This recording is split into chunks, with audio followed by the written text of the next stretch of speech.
বিদ্যুৎ না থাকায় মোমবাতি জ্বালিয়ে চলছে দশম শ্রেণী শিক্ষার্থীদের অর্ধবার্ষিক পরীক্ষা। রোববার সকালে এমন দৃশ্য দেখা গেছে ভোলার লালমোহনের চরভুতা ইউনিয়নের বাংলাবাজার মাহমুদিয়া দাখিল মাদ্রাসায়। শিক্ষার্থীরা জানায় ঘন ঘন বিদ্যুৎ চলে যাওয়ায় পড়াশুনো ব্যাহত হচ্ছে, এমনকি পরীক্ষাও দিতে হচ্ছে মোমবাতি জ্বালিয়ে।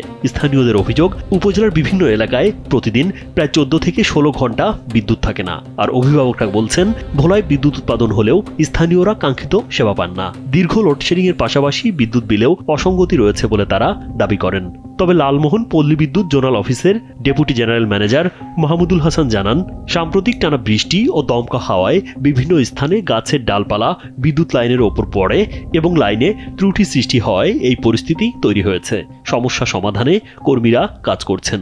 লোডশেডিং তো নাই এখন, ওই যে আপনার 2 দিন যাবত অনেক বৃষ্টি হচ্ছে, তো কালকে রাত থেকে তো একদম একটানা ঘুরে ঘুরে বৃষ্টি, আর সারাদিন তো এর আগের দিন সারাদিন বাতাস, যার কারণে বিভিন্ন জায়গায় লাইনে ফল্ট হচ্ছে আর কি। হ্যাঁ, লাইন বন্ধ হচ্ছে, আবার আমাদের লোক কাজ করতেছে, আবার বন্ধ হচ্ছে, এইভাবে হচ্ছে।